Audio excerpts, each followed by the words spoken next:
Hello বন্ধুরা, শোভা রান্নাঘরে সকল বন্ধুদের স্বাগত। খুবই কমন একটি রেসিপি, শীতকালীন রেসিপি আমি আপনাদের সঙ্গে শেয়ার করলাম। আমি যেভাবে রান্না করি সেটাই আমি আপনাদের সঙ্গে শেয়ার করলাম। আশা করি আপনাদের খুবই ভালো লাগবে। আমার আজকের রেসিপি রুই মাছ দিয়ে ফুলকপি আলুর ঝোল। আমরা এটা বাড়িতে প্রায় সকলেই বানিয়ে থাকি, কিন্তু আমি কিভাবে রান্না করি সেটাই শেয়ার করলাম। সম্পূর্ণ ভিডিওটি দেখার আবেদন থাকলো, এবং যারা নতুন ভিডিওটি আমার দেখছেন তারা আমার চ্যানেলটি প্লিজ সাবস্ক্রাইব করবেন। চলুন কথা না বাড়িয়ে ভিডিওতে যাওয়া যাক।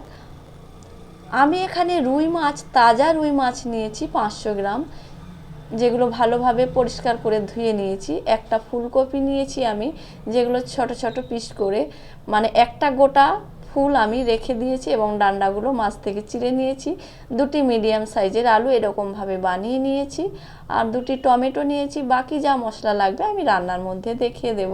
প্রথমেই আমি মাছগুলো লবণ এবং হলুদ দিয়ে এবং সামান্য সর্ষের তেল দিয়ে মেখে রেখে দেব 15 মিনিট মতো।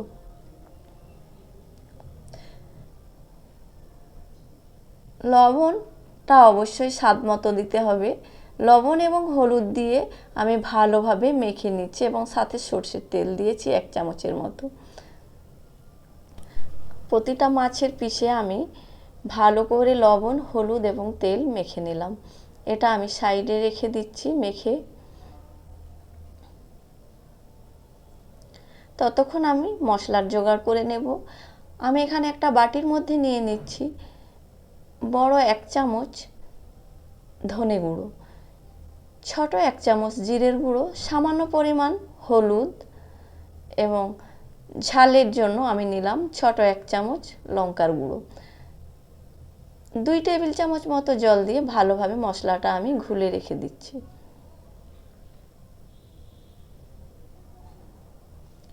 আর এখানে আমি একটা বড় সাইজের পেঁয়াজ গ্রেট করে নিয়েছি।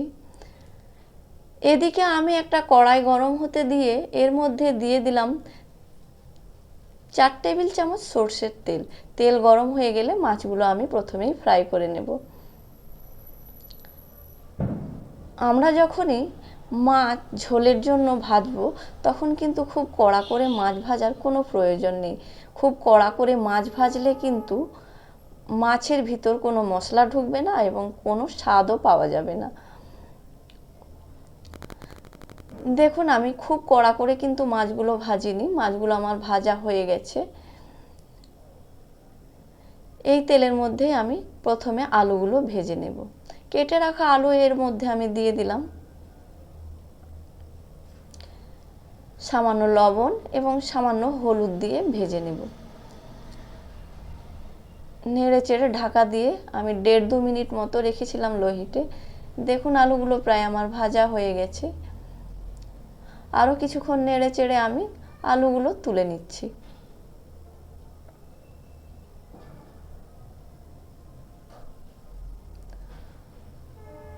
আলু তুলে নেওয়ার পর আমি এই তেলের মধ্যেই ভেজে নেব ফুলকপিগুলো।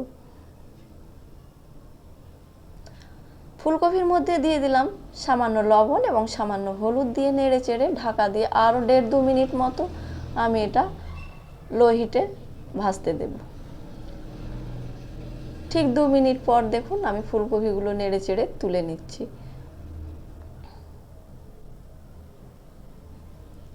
এই তেলের মধ্যে আমি আরও 2 টেবিল চামচ মতো সর্ষের তেল দিয়ে দিলাম। তেল ভালো মতো গরম হয়ে গেলে এর মধ্যে আমি দিয়ে দিলাম চা চামচের 1/2 চামচ 5 ফোড়ন। 5 ফোড়ন ভালোভাবে ভাজা হয়ে গেলে আমি দিয়ে দিলাম বেটে রাখা পেঁয়াজ। পেঁয়াজটা দেওয়ার সাথে সাথে আমি ঢাকা দিয়ে দিলাম, যাতে তেলের ছিটেটা গায়ে না আসে বা তেলটা উড়ে না যায়। ঢাকনাটা খুলে আমি নেড়ে চেড়ে 1.5-2 মিনিট মতো ভেজে নিচ্ছি পেঁয়াজটা।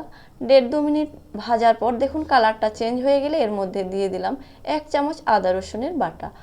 আদা রসুনটা আমি কয়েক সেকেন্ড নেড়ে চেড়ে এর মধ্যে আগে থেকে যে ঘুলে রেখেছিলাম মশলা সেটা আমি দিয়ে দিলাম। মশলাটা নেড়ে চেড়ে কিছুক্ষণ কষিয়ে নেওয়ার পর সামান্য জল দিয়ে ঢাকা দিয়ে আমি 1.5 মিনিট মতো লো হিটে রান্না হতে দিয়েছিলাম। দেখুন মশলা থেকে তেল ছেড়ে এসেছে। ভালোভাবে মশলাটা ঢাকনা খুলে আমি কষিয়ে নিচ্ছি এবং এর মধ্যে আমি দিয়ে দিলাম ছোট 1 চামচ কাশ্মীরি লঙ্কার গুঁড়ো।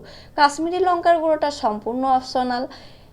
মশলাটা কষিয়ে নেওয়ার পর আলু এবং ফুলকপি ভালোভাবে কষিয়ে নিচ্ছি।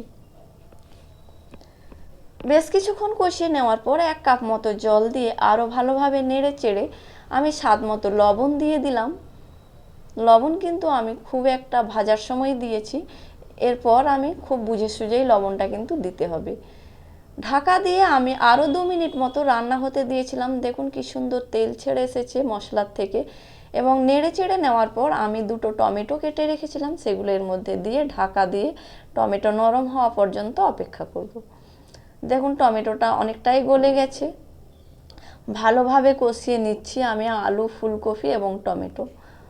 কষিয়ে নেওয়ার পর পরিমাণ মতো জল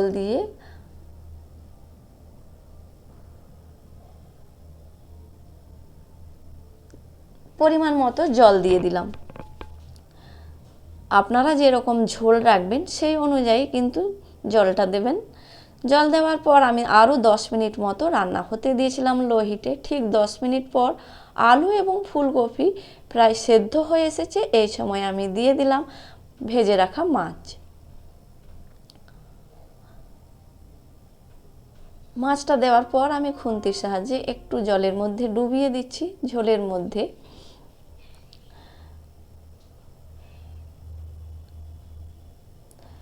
এরপর ঢাকা দিয়ে আমি আরও 4 থেকে 5 মিনিট মতো রান্না হতে দিয়েছিলাম। ঠিক 4 মিনিট পর আলু, ফুলকপি বেশ সুসিদ্ধ হয়ে গেছে এবং এই সময় আমি দিয়ে দিলাম সামান্য মতো চিনি।